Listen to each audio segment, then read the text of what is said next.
Hello, Rama Rama Pupudu. Hope all are in good health, feeling great, wonderful, having a happy and peaceful life. Now let's continue with this next story. Life always continues. He answers cryptically. Death is but a habit of the body. But surely you cannot mean that it may be possible to conquer death? I inquire incredulously. Rama looks at me in a strange manner. Why not? There is a tense pause. His eyes search me, but they do it in a kindly way. Because there are possibilities in you. I shall tell you one of our old secrets. But I must first demand your agreement to one condition, and that you shall not attempt to practice any breathing exercise as an experiment, except those which I may teach you later. I agree. Keep your word then. Now, you have hitherto believed that the complete stoppage of breathing brings death. Yes. Is it not reasonable to believe also that the complete holding of the breath within one's body keeps life within us for so long as the breath is held, at least? Well, we claim no more than that.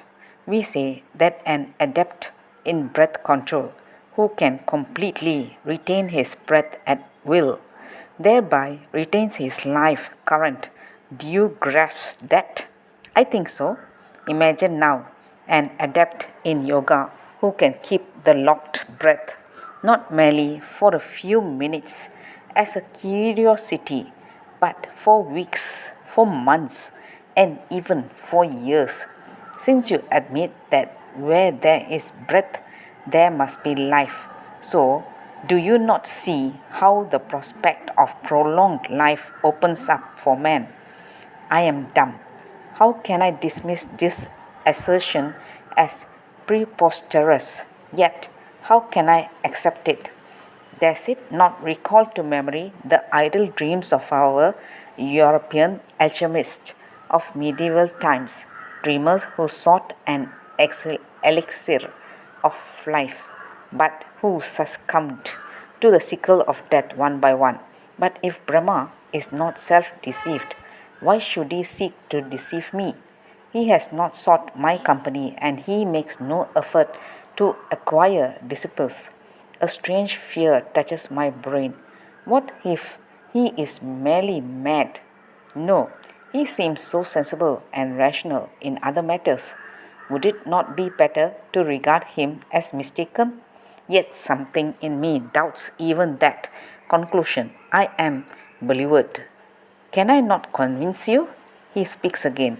Have you not heard the story of the fakir who was buried by Ranjit Singh in a vault at Lahore? The burial of the fakir took place in the presence of English army officers, while the last of the Sikh kings watched it himself. The living tomb was guarded by soldiers for 6 weeks, but the fakir emerged healthy and alive. Enquire into this story, for I have been told that it is written somewhere in the records of your government. This fakir has brought his breathing under great mastery and could stop it at will without danger of dying. Yet he was not even an adept in yoga, for I have heard from an old man who knew him when he was alive that his character was not good. His name was Haridas, and he lived in the north.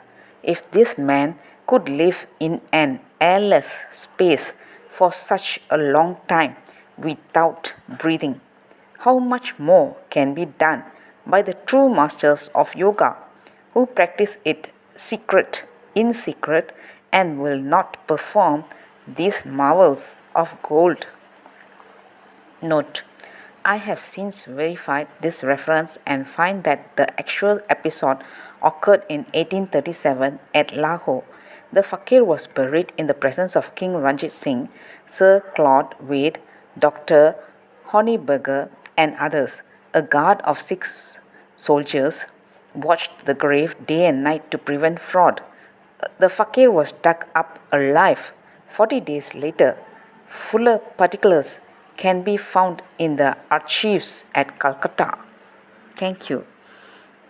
Bye bye. Rama Rama Pupodu.